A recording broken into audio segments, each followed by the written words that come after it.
Magpainit na ako ng mantika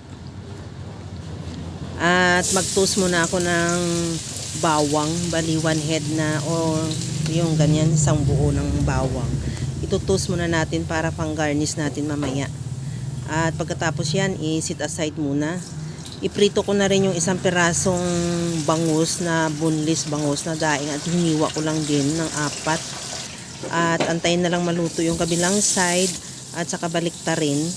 Tinakpan ko yan para hindi magtalsik yung mantika, para kunti lang yung punasan ko o hugasan ko mamaya, kasi pagka nagtalsikan yung mantika ang daming linisin.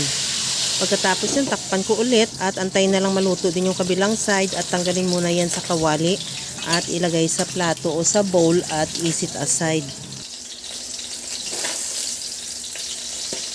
Sa disin na kawali, binawasan ko yung mantika at magisa na rin ako dyan ng sibuyas.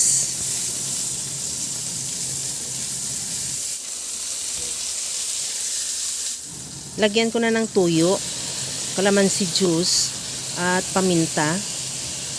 Maglagay din ako ng asukal at ihalo hanggang sa matunaw lang din yung asukal.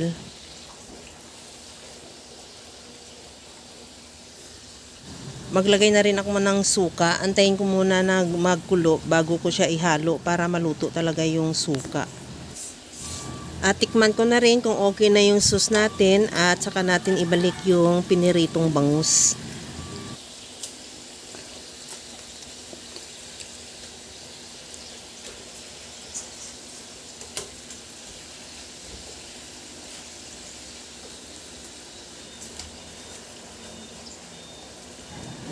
Pagka nabalik na natin lahat yung ating bangus, ganyan lang natin, lagyan natin ng sauce yung taas para yung panakataas niya ay may timpla rin.